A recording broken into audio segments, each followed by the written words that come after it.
Good morning student. तो आज हम लोग नया चैप्टर स्टार्ट कर रहे हैं, चैप्टर नंबर 7। तो चैप्टर नंबर 7 का जो इंट्रोडक्शन था उससे पहले वाले प्रीवियस लेक्चर में हमने दिया था एसी जनरेटर से हमारा अल्टरनेटिंग करंट और अल्टरनेटिंग ईएमएफ प्रोड्यूस हुआ था। तो अब यहाँ से नया चैप्टर स्टार्ट होता है। तो अल्टरनेटिंग करंट होता क्या है? वो करंट जो टाइम के साथ अपना मैग्नीट्यूड चेंज करता है और पीरियोडिकली उसका डायरेक्शन भी क्या होता है, रिवर्स होता है। तो ऐसी करंट को हम अल्टरनेटिंग करंट कहते हैं। तो डेफिनेशन जैसे यहाँ पे लिखा हुआ है, the current whose magnitude changes continuously with time and direction reverses periodically is known as alternating current. तो देखो, अल्टरनेटिंग करंट का जो इक्वेशन आया था, इससे प्रीवियस वीडियो में हमने बताया था, I is equal to I naught sine omega t. देखो, इस फॉर्म में हो सकता है या फिर I is equal to I naught cos omega t. इनमें से किसी भी फॉर्म में अल्टरनेटिंग करंट हो सकता है, चाहे वो साइन के फॉर्म में हो या फिर कॉस के फॉर्म में। तो ये करंट जो है, मैग्नीट्यूड इसका टाइम के रिस्पेक्ट में चेंज होगा और डायरेक्शन पीरियोडिकली चेंज होगा, कभी पॉजिटिव कभी निगेटिव, लेकिन एक पीरियड के अकॉर्डिंग ये चेंज करेगा अपनी डायरेक्शन। तो ऐसी करंट को हम बोलते हैं अल्टरनेटिंग करंट। तो अगर हम इसके ग्राफ की बात करें तो देखो, अगर हम फर्स्ट वाले का ग्राफ बनाते हैं, I is equal to I naught sine omega T का, तो देखो हमने वाई एक्सिस लिया, ये एक्स एक्सिस पे हमने ओमेगा टी लिया और वाई एक्सिस पे हमने करंट को लिया। तो ओमेगा टी का वैल्यू हम यहाँ पे लेंगे। तो देखो, ओमेगा टी अगर हमारा 0 है तो I is equal to sine omega t हमारा 0 हो जाएगा। तो साइन 0 का वैल्यू 0, वैल्यू कितना हो जाएगा? 0। अगर ओमेगा टी का वैल्यू π/2 होता है, मीन्स 90 डिग्री, तो I is equal to sine π/2, value 1 होता है, तो वैल्यू कितना हो जाएगा? I naught. ओमेगा टी का वैल्यू अगर पाई है तो आई का value sine pi means 180 degree, sine 180 का वैल्यू 0, तो वैल्यू कितना हो जाएगा? 0। अगर ओमेगा टी का वैल्यू 3π/2 होता है तो I is equal to 3π/2 means 270 degree, 270 मतलब -1, तो वैल्यू हो जाएगा माइनस आई नॉट। और अगर ओमेगा टी का लास्ट वैल्यू लेते हैं 2π, तो आई इज इक्वल टू कितना हो जाएगा? साइन 2π मीन्स 360 डिग्री, और साइन 360 डिग्री का वैल्यू भी कितना होता है? 0। तो अगर हम यहाँ पे ग्राफ देखें तो देखो, यहाँ पे वैल्यू 0, ये वैल्यू π/2, ये वैल्यू पाई, ये 3π/2 और ये 2π। तो साइन 0 पे 0, साइन π/2 पे वैल्यू आई नॉट, ये हो गया वैल्यू आई नॉट। पाई पे फिर से 0, 3π/2 पे -1, तो ये हो गया माइनस आई नॉट, और 2π पे अगेन 0। तो अगर इन पॉइंट्स को ज्वाइन कर दें तो ये जो करंट है, इस करंट को बोलेंगे हम अल्टरनेटिंग करंट। तो देखो, इसमें टाइम के रिस्पेक्ट में यहाँ पे मैग्नीट्यूड चेंज हो रहा है। यहाँ पे देखो इतना मैग्नीट्यूड है, ये जैसे जैसे टाइम बढ़ता जा रहा है, यहाँ पे देखो मैग्नीट्यूड बढ़ रहा है, और फिर जब और टाइम बढ़ा तो देखो यहाँ पे टाइम मैग्नीट्यूड फिर से डिक्रीज हो रहा है। तो टाइम के रिस्पेक्ट में यहाँ पे मैग्नीट्यूड बढ़ता है, कभी घटता है, और पीरियोडिकली मतलब पाई के बाद देखो यहाँ से यहाँ तक करंट पॉजिटिव है, फिर यहाँ से यहाँ तक करंट निगेटिव है। तो ये पीरियोडिकली अपना डायरेक्शन भी क्या कर रहा है? चेंज कर रहा है। तो ऐसी करंट को हम बोलते हैं अल्टरनेटिंग करंट। क्लियर? इसी तरह अगर हम दूसरा ग्राफ लेते हैं,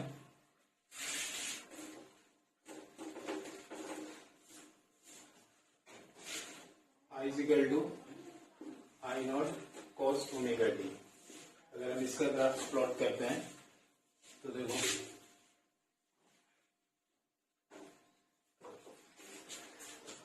अब यहाँ पे ओमेगा टी का वैल्यू अगर हम 0 लेते हैं तो आई का वैल्यू cos 0 वैल्यू 1 होता है, तो ये हो जाएगा आई नॉट। ओमेगा टी का वैल्यू π/2, तो करंट आई का वैल्यू cos 90 का वैल्यू 0 हो जाएगा। ओमेगा टी मीन्स पाई, तो आई का वैल्यू cos पाई मीन्स -1, तो ये हो जाएगा minus I naught. Omega T equal to 3π/2, तो I is equal to 3π/2 value again 0 हो जाएगा और ओमेगा टी इक्वल टू 2 तो I is equal to +1 means ये आई नॉट। तो अगर हम इसको ग्राफ प्लॉट करें तो वो ओमेगा टी करंट ये वैल्यू 0 π/2 3π/2 एंड 2π।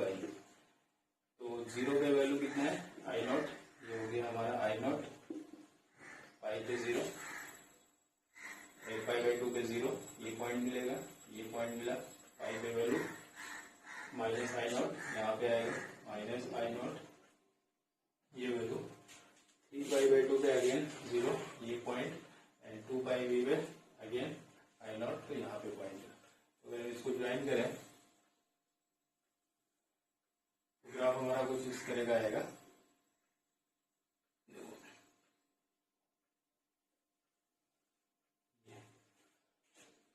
तो ये हमारा है दूसरा ग्राफ अल्टरनेटिंग करंट का।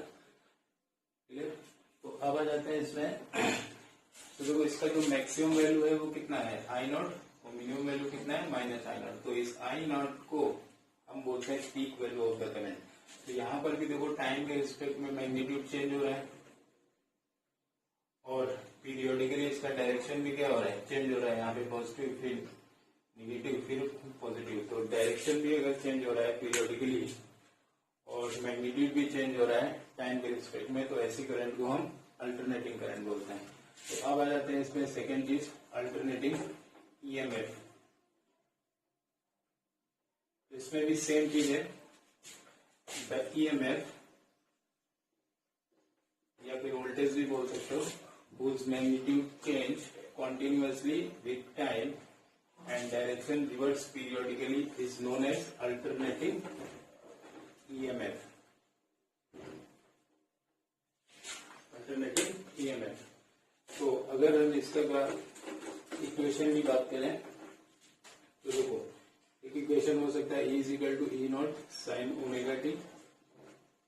ई की जगह पे V भी लिख सकते हो, V is equal to V naught sine omega t, या फिर E is equal to E naught cos omega t, या फिर V is equal to V naught cos omega T. तो इस करंट को हम इस वोल्टेज को हम बोलते हैं अल्टरनेटिंग वोल्टेज या फिर अल्टरनेटिंग ईएमएफ। अब आ जाते हैं इनके ग्राफ पे। तो ग्राफ सेम रहेगा, बस आई की जगह पे क्या हो जाएगा ई, यहाँ पे क्या हो जाएगा ई नॉट, यहाँ पे हो जाएगा माइनस ई नॉट। ग्राफ पूरा सेम रहेगा। तो यहाँ पर भी टाइम के रिस्पेक्ट में मैग्नीट्यूड चेंज हो रहा है और पीरियडिकली इसका डायरेक्शन चेंज हो रहा है, मतलब कोई पॉजिटिव हो रहा है फिर निगेटिव हो रहा है। तो ऐसे वोल्टेज को हम बोलते हैं अल्टरनेटिव ईएमएफ। तो नेक्स्ट टॉपिक जो इसमें आता है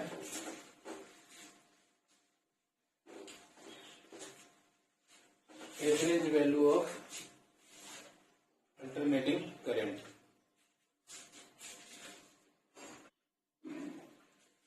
हाँ, तो नेक्स्ट टॉपिक अल्टरनेटिंग करंट का मीन वैल्यू या फिर average value, means mean value और average value of alternating current.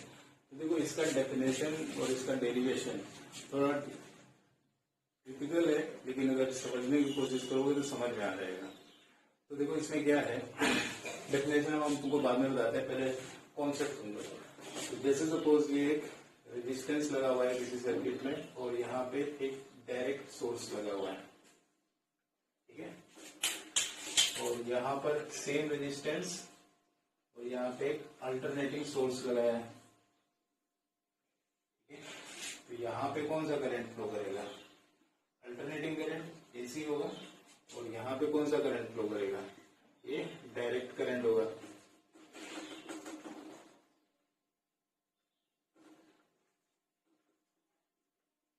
Direct current.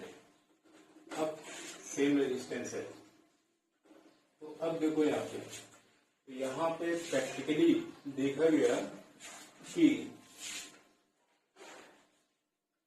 T/2 time, half time period में, कितने टाइम में, T/2 टाइम में विद डायरेक्ट सोर्स सर्किट में फॉर एग्जांपल सपोज कितना चार्ज फ्लो किया, 10 कूलम चार्ज फ्लो किया।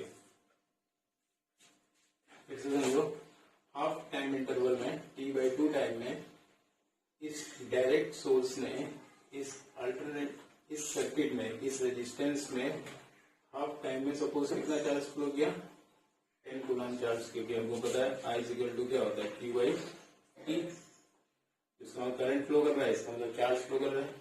तो देखो डायरेक्ट सोर्स ने इस रेजिस्टेंस में T/2 समय में कितना कूलम चार्ज फ्लो किया, 10 कूलम चार्ज। इतने ही टाइम में T/2 टाइम में इस अल्टरनेटिंग करंट, इसका मैग्नीट्यूड क्या हो रहा है, टाइम के साथ चेंज हो रहा है, इसने भी कितना चार्ज यहाँ पे फ्लो कर दिया, 10 कूलम चार्ज। मतलब हाफ टाइम में अल्टरनेटिंग करंट और direct current same amount of charge को फ्लो करता है। ठीक है, ये प्रैक्टिकली देखा गया। तो इस करंट को, इस डायरेक्ट करंट को इस अल्टरनेटिंग करंट का बोल दिया गया कि ये एवरेज करंट है। ठीक है, T/2 में, क्योंकि ये जैसे जैसे करंट बढ़ता जाएगा, तो इसका एवरेज निकालने के लिए क्या कर दिया गया कि जितना चार्ज यहाँ पे फ्लो किया गया था T/2 समय में, तो यहाँ पे जो करंट फ्लो कर रहा था उसी करंट को इस करंट का क्या बोल दिया गया, एवरेज करंट। तो देखो डेफिनेशन इसका same, it is the value of direct current, it is the value of direct current which send the same charge in a circuit in the same time as sent by the given alternating current in half time period। ठीक है, कि half time period में ये जितना current यहाँ पे flow करता है उतने ही टाइम में जो डायरेक्ट करंट, जो करंट फ्लो कर रहा था, डायरेक्ट सोर्स जो करंट फ्लो कर रहा था, उसी करंट को बोल दिया गया कि इसका क्या है, वो एवरेज करंट है। तो देखो हम मान लेते हैं eight any instant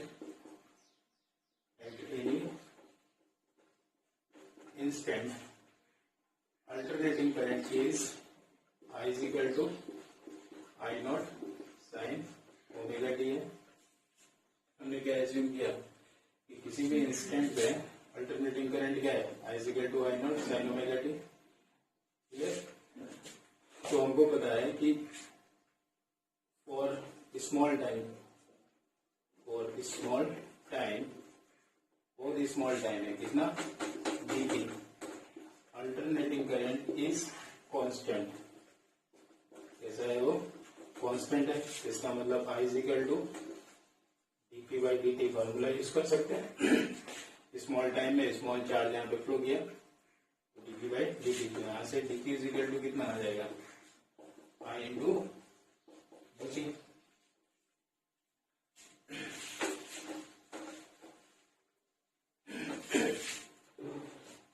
dt is equal to I into dt, और I का वैल्यू कितना था, I0 sin ओमेगा टी। तो dt is equal to I0 sin omega T into dt। तो टोटल चार्ज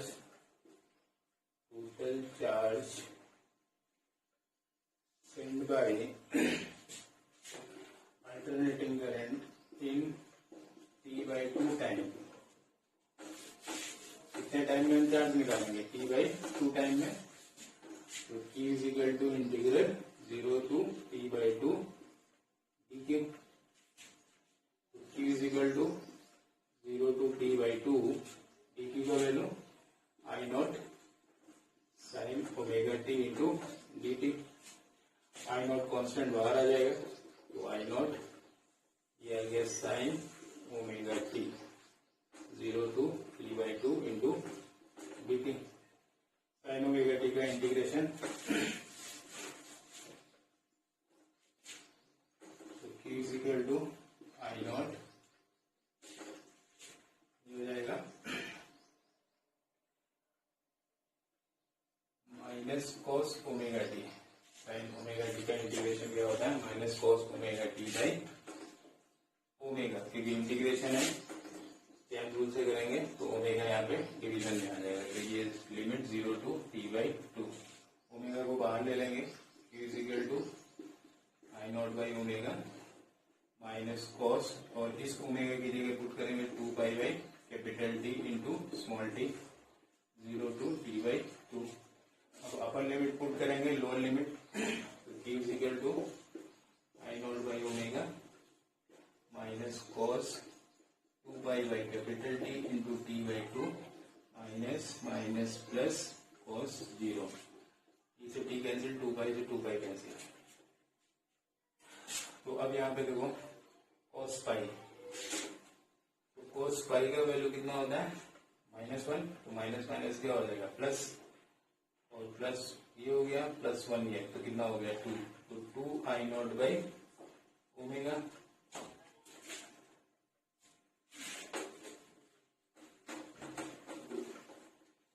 ओमेगा का वैल्यू फिर से पुट कर देंगे यहाँ पे, तो T is equal to 2 I naught upon omega का वैल्यू 2 पाई बाई टी, ऊपर आ जाएगा, तो टी इज इक्वल टू 2 से 2 कैंसिल हो गया, I naught by pi into T. Clear? तो कितना करंट फ्लो करेगा, तो formula I is equal to, formula का क्या था टी बाई 2, तो I is equal to T का वैल्यू पुट करेंगे, तो I naught upon pi into T divided by T by 2, T से टी कैंसिल हो गया, तो आई इज इक्वल टू ये 2 ऊपर आ गया 2 आई नॉट बाई पाई, तो ये इतना करंट हो गया। ठीक है, और इसी करंट को क्या बोलते हैं एवरेज करंट, तो ये हो गया हमारा आई एम या फिर I average, formula 2 I naught upon pi, important formula. ठीक है, तो हमने क्या किया टी बाई 2 में कितना करंट फ्लो गया उस करंट को निकाल दिया, और उसी करंट को क्या बोल दिया, ये है एवरेज करंट। ठीक है, तो इसी तरह इसमें एवरेज ईएमएफ भी होता है, तो उसका डेरिवेशन जरूरी नहीं है, सिर्फ फार्मूला याद कर लो, ई एवरेज या फिर ई एम, फार्मूला हो जाएगा 2 ई नॉट अपॉन पाई, या फिर ई की जगह पे वी भी हो सकता है, V average V M equal to 2 V naught upon pi, ये हो गया एवरेज वैल्यू ऑफ वोल्टेज। ठीक है, आई नॉट क्या है यहाँ पे पीक वैल्यू। अब इसके बाद इसमें आता है root mean square value of the current. ठीक है,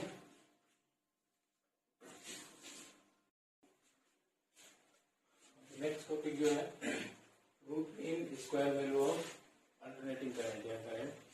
तो देखो ये भी सेम वैसे ही है जैसे कि हम लोगों ने एवरेज करंट को समझा था, फिर से इसको समझते हैं कि जैसे सपोज एक रजिस्टर है और यहाँ पे एक डायरेक्ट सोर्स लगा हुआ है,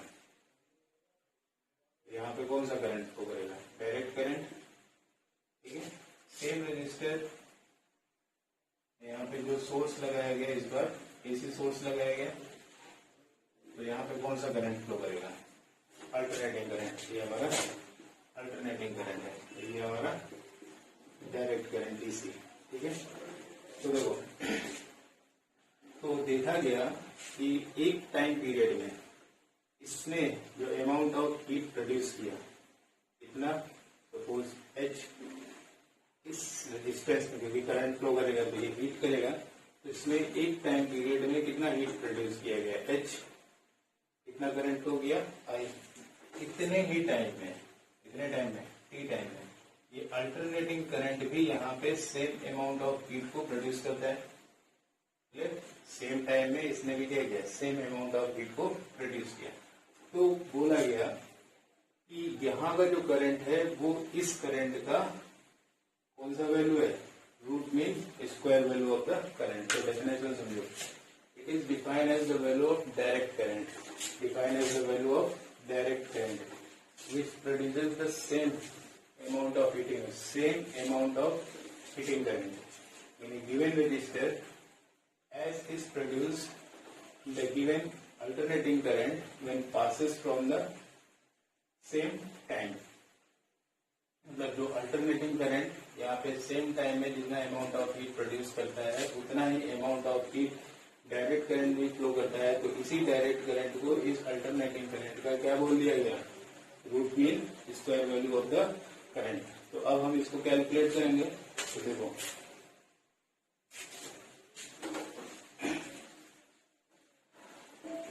हम मानते हैं let at any instant alternating current is I is equal to I naught sine omega T. ठीक है, हमने माना कि किसी इंस्टेंट पर अल्टरनेटिंग करंट कितना है, तो for heat produces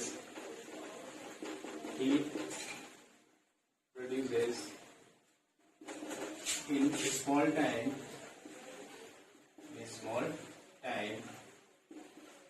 dt is dh, तो dh इज इक्वल टू कितना हो जाएगा I square R into dt, heat का फॉर्मूला। ठीक है, तो ये हो गया हमारा हीट का फॉर्मूला। तो हमको कितने समय में हीट निकालना है, एक टाइम पीरियड t में, तो total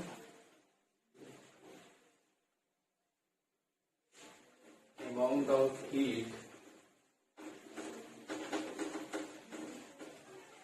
produces in capital T time is H is equal to integral 0 से T into dH।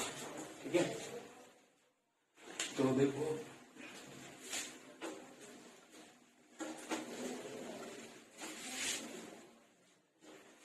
तो H is equal to 0 to T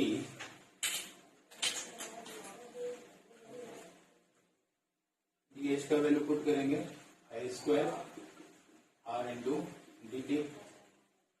आई का वैल्यू पुट कर देंगे, आर कांस्टेंट बाहर आ जाएगा। आई का वैल्यू कितना था, I naught sine omega t, इसका whole square into D t 0 to T. तो आर 0 टू टी ये हो जाएगा I naught square sine square omega T into D t. यहाँ से आई नॉट स्क्वायर बाहर ले लेंगे, R into I naught square 0 to T sine square omega T into D t. अब देखो यहाँ पे sine square omega t, sine square omega T को कैसे इंटीग्रेट करेंगे, तो हमको फॉर्मूला पता है cos 2 theta equal to formula होता है 1 minus sine square theta 1 minus 2 sine square theta. तो साइन स्क्वायर थीटा यहाँ से कितना आ जाएगा 1 minus cos 2 theta by 2। Theta के लिए क्या पुट कर दोगे ओमेगा टी, तो sine square omega T equal to 1 minus cos 2 omega T by 2। ये वैल्यू यहाँ सब्स्टिट्यूट करेंगे, तो R I naught square 0 to T 1 minus cos 2 omega T by 2 into D T. और साइन स्क्वायर ओमेगा टी का value इसलिए put किया हमने। ठीक है, तो इस चीज को देखो 2 को बाहर ले लेंगे, H is equal to R into I naught square by 2। यहाँ पे integral first integral 0 to T 1 into D T हो जाएगा, 1 इंटू डी टी। दूसरा integral minus 0 to T cos omega T into D T. तो देखो T is equal to H is equal to R I naught square by 2, इसका integration T limit 0 to capital T minus इसका integration sine omega T by omega 0 to T. तो h is equal to R into I naught square by 2, यहाँ पे upper limit minus lower limit minus यहाँ पे देखो sine omega की जगह 2 pi by T into small T by omega limit 0 to T. H is equal to R into I naught square by 2, ये बचा T 0 हो गया माइनस। अब यहाँ पे अपर लिमिट पुट करेंगे तो sine 2 pi by capital T into T, फिर लोअर लिमिट तो मिल जाएगा sine 0 divided by omega. T से टी कैंसिल साइन जीरो का वैल्यू जीरो, तो ये पूरा टर्म क्या हो गया जीरो। बच्चा कितना है यहाँ पे ब्रैकेट में टी, तो H is equal to R into I naught square into T by two. इतना अमाउंट ऑफ हीट प्रोड्यूस किया कितने अल्टरनेटिंग करंट में, कितने टाइम में, एक टाइम पीरियड में। तो अब डायरेक्ट करंट की अगर हम बात करें तो यहाँ पे डायरेक्ट करंट कितना अमाउंट ऑफ हीट प्रोड्यूस करेगा, H is equal to I square R into कितने टाइम में, टी टाइम में, इक्वेशन नंबर 2। तो दोनों same amount of heat produce कर रहा था, ठीक है, तो दोनों को हम इक्वेट कर देंगे। तो फ्रॉम इक्वेशन 1 एंड 2 देखो I square R into T equal to R into I naught square into T by two. R से आर कैंसिल, टी से टी कैंसिल, तो I square equal to I naught square by two. तो